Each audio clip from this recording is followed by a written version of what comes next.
네, 여호수아 2장 8절에서 14절 그리고 히브리서 11장 31절입니다.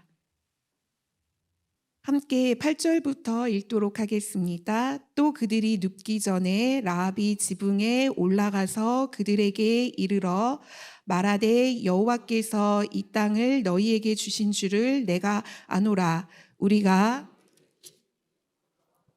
이 땅 주민들이 다 너희 앞에서 간담이 농나니 이는 너희가 애굽에서 나올 때에 여호와께서 너희 앞에서 홍해 물을 마르게 하신 일과 너희 요단 저쪽에 있는 아모리 사람의 두 왕 시온과 옥에서 행한 일 곧 그들을 진멸시킨 일을 우리가 들었음이니라.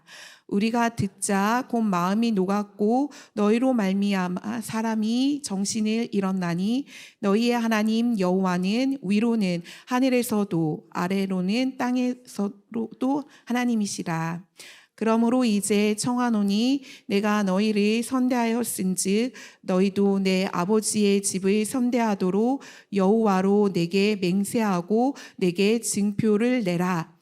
그리고 나의 부모와 나의 남녀 형제와 그들에게 속한 모든 사람을 살려주어 우리 목숨을 죽음에서 건져내라.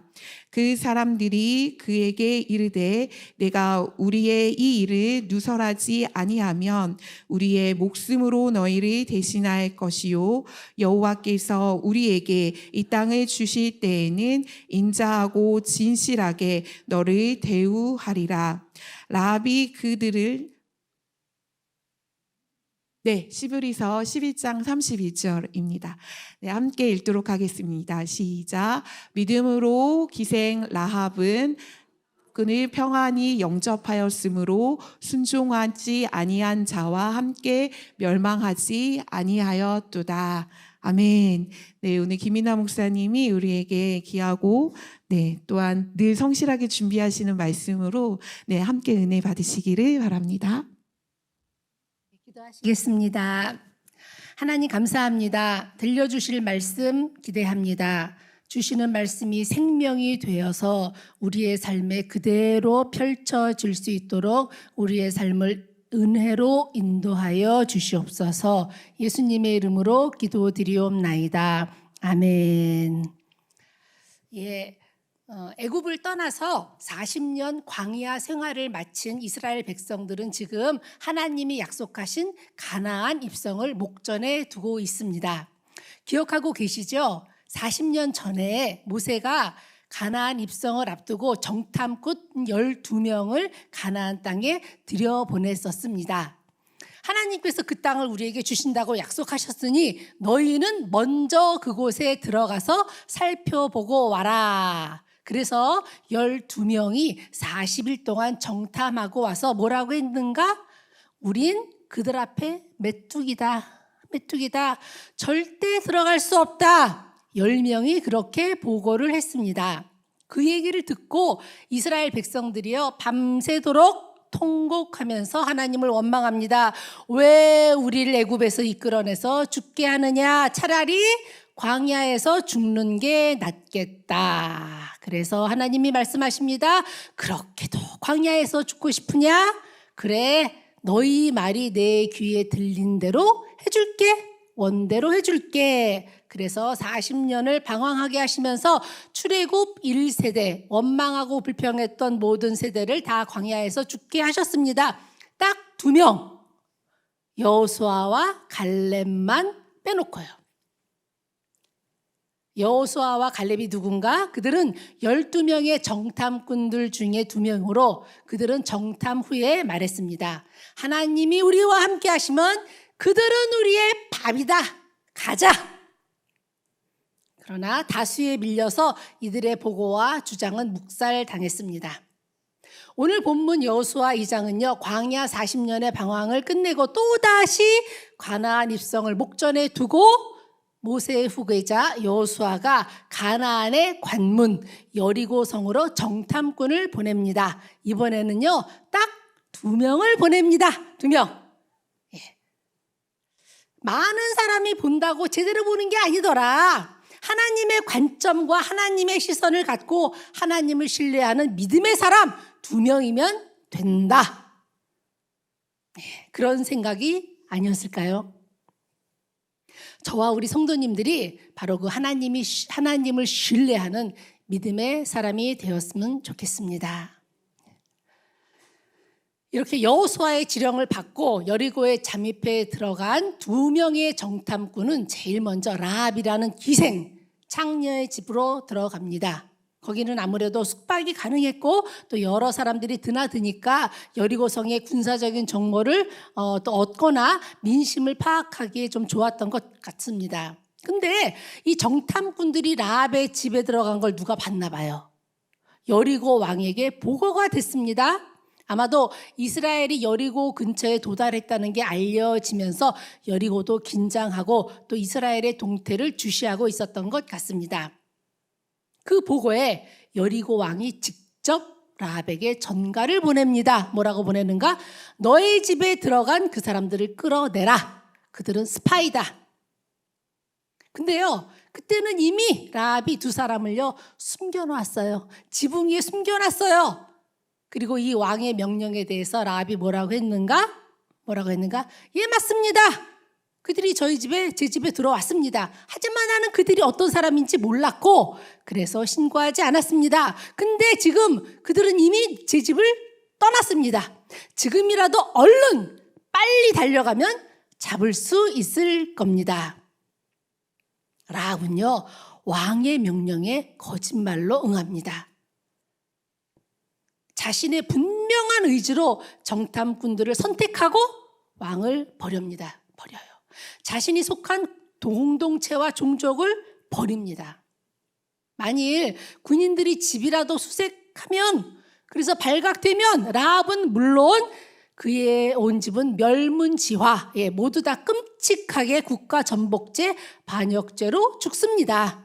고대 시절에 왕을 반역했다는 건 우리가 상상할 수 없는 어마어마한 반역이고 어마어마한 고통 가운데 죽을 수밖에 없는 그런 사건이에요. 그런데 놀랍게도 라합은요, 그럼에도 불구하고 위험한 모험을 합니다. 그리고 참 지혜로워요. 급히 따라가라. 그러면 잡을 수 있을 거다. 그들은요, 집을 수색할 겨를도 없이 라합의 집을 떠납니다. 라합은요, 어떻게 온 가족의 생명을 담보로, 그리고 그건 자기 종족을 배반하는 일이잖아요. 그죠? 배반하는 일입니다. 어떻게 그럴 수가 있었을까? 그런데 성경은 이 라합의 행동을요, 믿음이라고 합니다. 믿음으로 정의합니다. 우리 히브리서 11장 31절 다시 한번 보도록 하겠습니다. 시작. 기생 라합은 함께 멸망하지 아니하였도다. 믿음으로 기생 라합은 정탐꾼을 평안히 영접하였다. 히브리서 11장은요, 믿음의 장인데 거기는 에녹, 노아, 아브라함, 요셉, 모세, 다윗과 같은 쟁쟁한 사람들이 올라와 있습니다. 그런데 거기에 라합이, 기생 창녀 라합이 그들과 어깨를 나란히 하며 믿음의 전당에 올라와 있습니다. 하나님은요, 라합이 과거에 어떤 일을 했는가? 그걸로 그를 평가하지 않고 믿음으로 그의 인생을 평가했다는 걸 뜻하고 있습니다. 하나님께는요, 출신도 또 그가 이전에 어떤 삶을 살았는지도 하나님에게는 전혀 문제가 되지 않았던 겁니다. 하나님은 오직 그를 믿음으로 평가하시고 성경에 믿음의 사람으로 기록하셨습니다.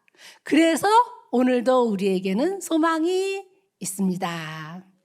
이런 찬송이 있습니다. 믿음이 이기네, 믿음이 이기네, 주 예수를 믿음이 온 세상이 이기네. 아멘. 예, 믿음이 이깁니다. 믿음이 온 세상을 이기고 죄와 허물을 이기고 치명적인 과거를 이기고 수치와 열등감, 약점을 이기고 운명을 이깁니다. 나아가 믿음이 새로운 미래를 엽니다. 새로운 미래를 열어요. 허물과 부끄러움과 열등감과 수치를 감추려고 반나절도 안 돼서 시들어버릴 무화과 나뭇잎으로 가리려고 했던 나의 모든 날들 예수 그리스도의 이름으로 명하노니 떠나갈지어다. 예, 아멘입니다. 믿음이 새로운 미래를 엽니다. 하나님이 입혀주시는 가죽옷으로 예수 그리스도의 보혈로 믿음으로 우리에게 새로운 미래가 열립니다. 예, 열립니다. 반드시 열립니다. 그러면 하나님이 칭찬하신 믿음, 라합의 믿음은 어떤 믿음이었는가 살펴보겠는데요. 아까 라합이 두 정탐꾼을 지붕에 숨겨두었다고 했습니다. 오늘 본문 8절입니다. 8절 시작. 또 그들이 눕기 전에 라합이 지붕에 올라가서 그들에게 이르러 아멘. 지붕에 올라가서 그들에게 말합니다. 내가 왜 너희들을 숨겨준 줄 아는가? 왜 왕을 거역하고 종족을 배반하면서까지 너희를 돕는 줄 아는가? 9절부터 11절까지 라합이 그 이후로 하나님을 향한 신앙을 말하고 있습니다. 우리 9절부터 11절 함께 읽겠습니다. 시작. 말하되 여호와께서 이 땅을 너희에게 주신 줄을 내가 아노라. 우리가 너희를 심히 두려워하고 이 땅 주민들이 다 너희 앞에서 간담이 녹나니 이는 너희가 애굽에서 나올 때 여호와께서 너희 앞에서 홍해 물을 마르게 하신 일과 너희가 요단 저쪽에 있는 아모리 사람의 두 왕 시온과 옥에게 행한 일 곧 그들을 전멸시킨 일을 우리가 들었음이니라. 우리가 듣자 곧 마음이 녹았고 너희로 말미암아 사람이 정신을 잃었나니 너희의 하나님 여호와는 위로는 하늘에서도 아래로는 땅에서도 하나님이시니라. 아멘. 이 화면 좀 놔둬주세요. 네, 9절에서 말합니다. 라합이 난 안다. 여호와께서 이 땅을 너희에게 주셨다는 걸 난 안다. 근데 너희에게 이 땅을 주신 하나님은 어떤 분이신가? 우리 11절에 빨간 글자 시작. 하늘에서도 너희의 하나님 여호와는 위로는 하늘에서도 아래로는 땅에서도 하나님이시니라. 아멘. 예. 라합이 고백하는 거예요. 온 세상의 하나님이 너희에게 이 땅을 주셨다. 예, 그런 고백입니다. 그런데 도대체 라합이 그걸 어떻게 알고 믿고 고백하게 되었는가? 듣고 알았다. 고백하고 있습니다. 우리 10절과 11절 다시 한번 보도록 하겠습니다. 시작. 이는 너희가 애굽에서 나올 때 여호와께서 너희 앞에서 홍해 물을 마르게 하신 일과 너희가 요단 저쪽에 있는 아모리 사람의 두 왕 시온과 옥에게 행한 일 곧 그들을 전멸시킨 일을 우리가 들었음이니라. 11절 시작. 우리가 듣자 곧 마음이 녹았고 너희로 말미암아 사람이 정신을 잃었나니. 아멘. 예, 라합의 믿음은요, 소문으로 풍문으로 듣고 믿은 믿음입니다. 놀라운 믿음입니다. 지금 여리고성 사람들의 마음이 녹고 정신을 잃을 지경이 되었다고 했는데요. 근데요, 사실 객관적인 현실은 그와는 다릅니다. 이스라엘은요, 지금 난민과 같은 떠돌아다니는 처지였고, 그리고 여리고의 뜻은요, 종려나무 도시입니다. 예, 거기에는 풍부한 수원지가 있었고 성벽이 이중으로 두터운 방어력을 가진 게다가 훈련된 군대까지 갖춘 도시가 바로 여리고성입니다. 근데 그들은 왜 여리고 이스라엘 백성을 그렇게까지 두려워했는가? 누구 때문에? 그들의 하나님 때문에. 그들의 하나님 때문에. 그들의 하나님은 하늘과 땅의 주인이 되시기 때문에, 그분이 진정 하나님이시기 때문에 우리가 정신을 잃었다. 예.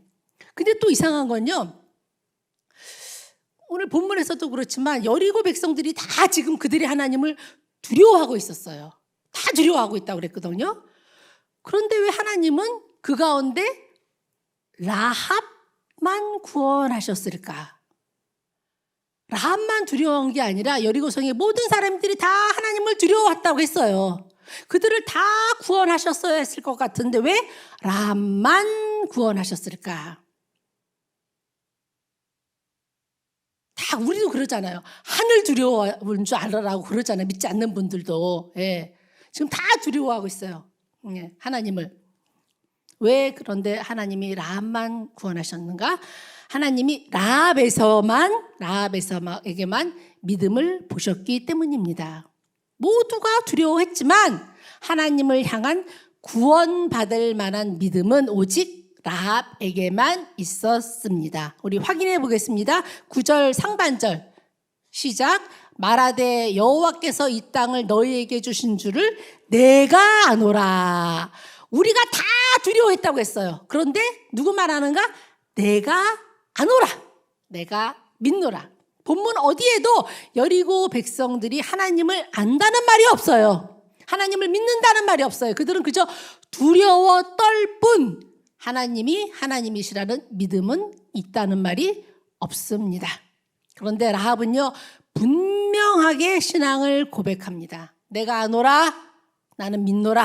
하나님이 하나님이심을 내가 알고 믿노라. 실은요, 이 두 정탐꾼이 여리고성에 들어와서 한 일이 없어요. 한 일이 없어요. 한 일이. 예. 라합하고 얘기한 것밖에요. 한 일이 없어요. 한 일이. 그저 들킬까봐 지붕에 버려놓은 3대. 그러니까 우리가 막 시래기 말리려고 널어놓잖아요. 그런 것처럼 이들이 3대라는 게 아마줄기인데 아마줄기를 말리려고 버려놓았던 것 같습니다. 거기에 숨어 있었어요. 숨어 있었어요. 그리고 나와서 돌아다니면 잡힐 수 있으니까 라합이 코치해줬어요. 이제 너는 여기서 나가서 산으로 도망가라. 예, 정탐은커녕 산으로 도망가서 사흘 동안 꽁꽁 숨어 있다가 다시 여호수아에게 돌아간 거. 그게 이 정탐꾼들이 한 전부예요. 한 일이 없어요.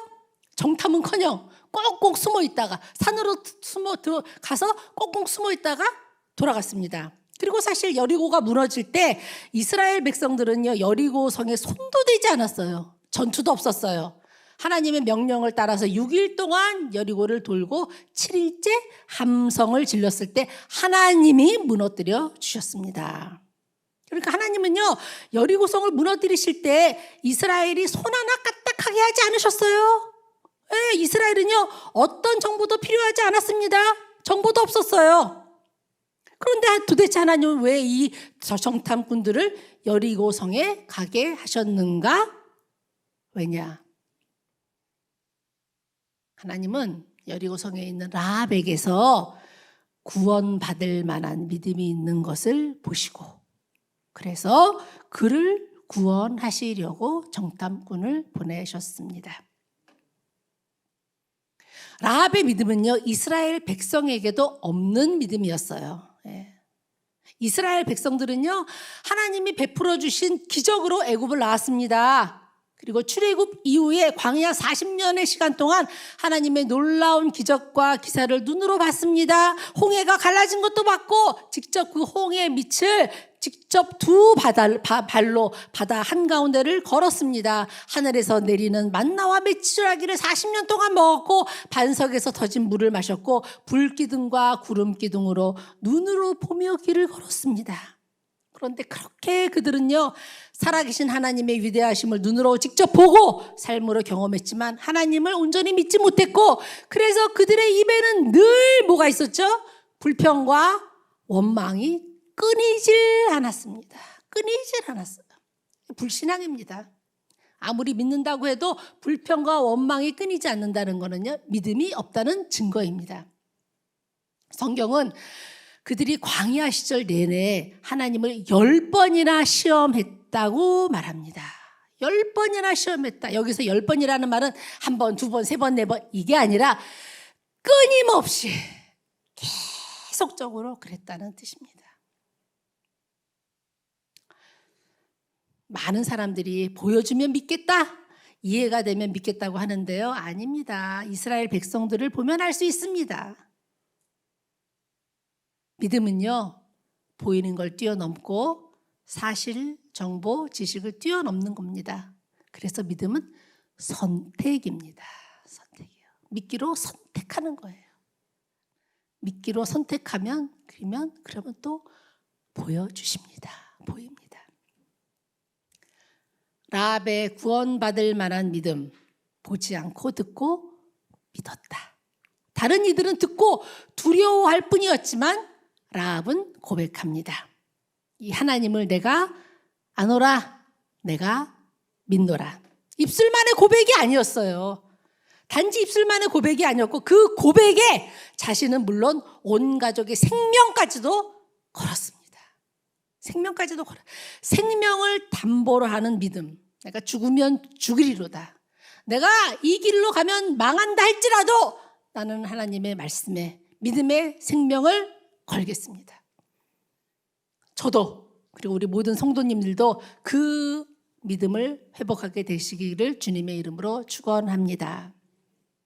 또한 라합의 믿음은요, 즉각 행동하는 믿음입니다.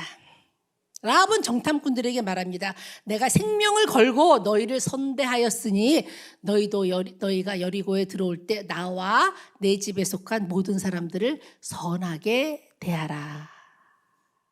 그러자 정탐꾼들이 말합니다. 알겠다. 너희 집 창문에 붉은 줄을 매라. 그러면 우리가 그 줄을 보고 그 안에 있는 너와 너희 모든 가족들을 살려주리라. 그러고 나서 그들은요, 라합이 코치해줬어요. 뭐라고 코치해줬냐? 산으로 도망가라고 그랬잖아요. 산으로 바로 도망갔어요. 아주 도망가는데 빠릅니다. 도망가서 꽁꽁 숨어 있었습니다. 근데 그들을 보낸 후에 라합이 제일 먼저 한 일이 뭔가? 라합은요, 곧바로 창문에 붉은 줄을 맵니다. 우리 21절 보도록 하겠습니다. 21절 시작. 라합이 이르되 너희의 말대로 할 것이라 하고 그들을 보내어 가게 하고 곧바로 붉은 줄을 창문에 매니라. 곧바로는 제가 넣은 거예요. 곧바로 창문에 맺습니다. 구원받을 만한 믿음은요, 행동하는 믿음이에요. 믿음을 실제로 실행하는 믿음. 행동하고 실행하되 즉각 행동하고 실행하는 믿음입니다.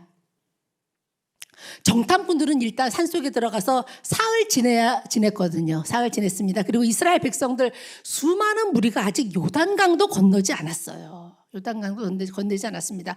오늘 본문이 2장인데 이스라엘이 언제 여리고에 도착했는가? 도착한 게 6장이에요. 6장.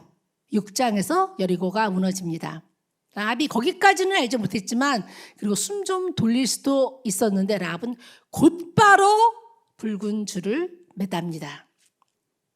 진정한 믿음은요, 행동을 결단하게 하고 신속하게 행하게 합니다. 그리고 하나님의 때를 기다립니다. 그리고 그래서 행동은 기다림은, 믿음은 그 행동과 기다림, 그것은 믿음을 완성시킵니다. 행동 없이, 기다림 없이 이루어지지 않습니다. 라합의 믿음, 듣고 믿음, 그 믿음에 또한 생명을 걸고 행동하고 그리고 하나님의 때를 잠잠히 기다린 믿음. 하나님은요, 그의 믿음에 상을 주십니다. 하나님은요, 상 주시는 하나님이시거든요. 우리 히브리서 11장 6절에 분명히 말씀합니다. 시작. 믿음이 없이는 하나님을 기쁘시게 하지 못하나니 하나님께 나아가는 자는 반드시 그가 계신 것과 또한 그가 자기를 찾는 자들에게 상 주시는 이심을 믿어야 할지니라. 아멘. 아멘입니다. 당시 여리고에는요, 아모리 족속이 살았는데 너무나 죄악이 가득했거든요. 가득했어요. 거기서도 창녀. 더 이상 내려갈 곳 없는 가장 밑바닥 인생 라합과 거기에 빌붙어 사는 그 가족.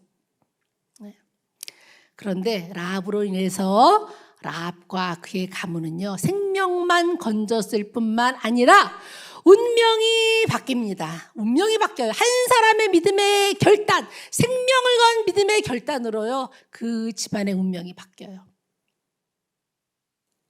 영원히 바뀝니다. 누가 그러더라고요. 아니, 동족을 다 죽게 하고 자기만 살아남아 좋겠다. 그러더라고요. 근데 아닙니다. 아니에요. 어차피 여리고성의 모든 족속은요, 다 죽어야 했어요. 그 땅에 죄악이 너무나 관영해서 가득 차서 그 땅을 멸하시는 게 하나님의 뜻이었습니다. 하나님이 참고 기다리시다가 더 이상 참을 수 없을 때까지, 그때까지 오래 참고 기다리시다가 멸망시키신 거예요. 그리고 그 땅에 이스라엘을 들어가게 하신 겁니다. 그러니까 라합 때문에 동족이 다 죽은 게 아니고, 관점을 달리 해보세요. 라합 때문에 그의 종족은 멸절되지 않은 거예요. 그나마 동족의 씨가 보존된 겁니다. 이후에 라합은요 이스라엘에 편입이 됩니다. 편입이 되고 그리고 유다 지파에 속한 살몬이라는 사람과 결혼해요. 결혼까지 합니다. 근데 살몬이 누굴까요? 살몬은요 두 정탐꾼 중에 하나가 살몬이었다고 합니다. 예. 그리고 살몬의 뜻이 너무나 놀라워요. 살몬의 그 이름의 뜻이 덮어주다, 값을 치르다. 다시 한번 시작. 덮어주다, 값을 치르다. 너무 중요해요. 예, 살몬은 덮어줬어요. 뭘 덮어줬나? 수치로 얼룩진 라합의 인생을 덮어줬어요. 그리고 대신 값을 치르고 라합의 삶을 수치에서 영광으로 바꾸어줬습니다. 그리고 살몬과 라합 사이에서 아들이 하나 태어나요. 그 아들의 이름이 보아스. 많이 들어보셨죠? 우리 다음 주에 룻기 말씀이 되더라고요. 룻기에 등장하는 룻과 결혼한 보아스가 이 살몬과 라합의 아들이에요. 아들. 유다 지파 베들레헴의 유력한 사람 보아스. 예. 어떻게 이스라엘의 유력자 보아스가 이방 여인, 모함 여인, 그것도 과부인 룻과 결혼했는데 어떻게 그럴 수 있었을까? 다시 한번 가계도를 보면 살몬과 창녀 라합의 사이에서 보아스가 태어났고 보아스는 이방 여인 과부 룻과 결혼했어요. 어떻게 그렇게 할 수 있었을까? 예. 자기 엄마 라합이 이방인이었잖아요. 예. 보아스 입장에서 어떻게 이방 여인과 결혼하고 과부와 결혼했는가? 자기 엄마 라합이 이방 여인이었잖아요. 창녀였잖아요. 그러니까 보아스도 이방 여인 과부와 결혼할 수 있지 않았을까? 그에게는 겉사람이 아닌 속사람, 그 내면, 그 믿음을 볼 수 있는 눈이 있었던 거죠. 눈이 있었던 거죠. 그리고 살몬, 아까 살몬의 이름이 뜻이 뭐라 그랬죠? 덮어주다, 값을 치르다. 이 살몬의 아들은 아버지, 살몬의 아들 보아스는 아버지 살몬의 아들이 맞아요. 맞더라고요. 살몬의 뜻이 덮어주다, 값을 치르다. 그 이름답게 그의 아내 라합의 수치를 덮어줬잖아요. 부전자전. 그 아들 보아스가 자기 발치에 누워있던 모함 여인 과부 룻을요 실제로 자기 옷자락으로 덮어줬어요. 다음 주에 아마 다 나올 거예요. 그리고 그 값을 치르고 룻을 아내로 맞이합니다. 그 살몬과 보아스의 후손으로 그 가문에서 다윗이 태어납니다. 우리 룻기 4장 21절 22절 보겠습니다. 시작. 살몬은 보아스를 낳았고 보아스는 오벳을 낳았고 오벳은 이새를 낳고 이새는 다윗을 낳았더라. 아멘. 아니 너무해. 근데 여기에 라합의 이름도 없고 룻의 이름도 없어요. 그죠? 섭섭해요. 그래서 하나님께서 마태복음에 이들의 이름을 확실하게 넣습니다. 우리 마태복음 1장 5절 6절 시작. 살몬은 라합에게서 보아스를 낳고 보아스는 룻에게서 오벳을 낳고 오벳은 이새를 낳고 이새는 다윗 왕을 낳으니라. 아멘.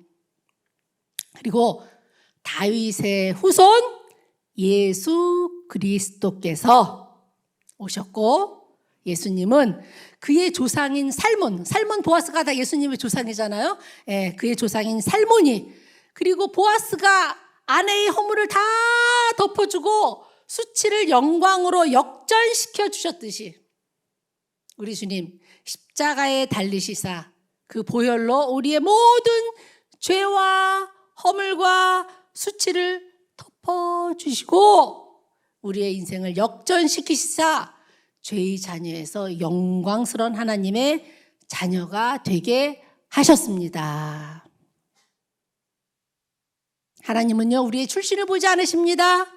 우리의 과거를 보지 않으십니다. 어떻게 하느냐고요? 세상에서 가장 출신도 비천하고 수치스러웠던 여인들을 그 안에 믿음을 보시고 믿음의 선택과 결단과 행위를 보시고 상 주신 하나님. 어떤 상을 주셨는가? 믿음이 믿음 그대로 이루어지고 펼쳐지는 상. 아니, 생각보다 기도보다 넘치게 이루어 주시는 상. 생명을 건져 주었을 뿐만 아니라 가족을 살렸을 뿐만 아니라 수치를 영광으로 개보다도 못한 이방 여인인데 이방 여인이었을 뿐만 아니라 그 가운데서도 가장 비천한 여인이었던데 그를 통해서 예수 그리스도를 이 땅에 오게 하셨습니다. 예수님 메시아의 조상 되게 하셨습니다. 태산 같은 문제가 지금 나를 에워싸고 있습니까? 문제예요. 눈길도 주지 마세요. 주지 마시고 말씀을 붙잡으십시오. 현실에 반응하지 마세요. 현실에 반응하지 말고 하나님의 약속에 반응하십시오. 상황 보지 말고 사람 보지 말고 하나님을 바라보십시오. 하나님의 때 언젠가 어느 날 하나님께서 이루실 그 일들을 소망하며 바라보십시오. 믿음의 상을 받게 될 줄로 믿습니다. 믿음이 우리의 삶에 그대로 펼쳐질 줄로 믿습니다. 하나님의 때에 하나님은요 반드시 믿은 것을 보게 되는 그 믿음의 상을 준다고 약속하셨습니다. 우리 여성 예배자들 모든 분들 그 믿음의 상을 받는 하나님의 귀한 복된 자녀들 다 되시기를. 그래서 우리로 인해서 정말 우리의 가문이 바뀌는 놀라운 일들이 이루어지기를 주님의 이름으로 축원합니다.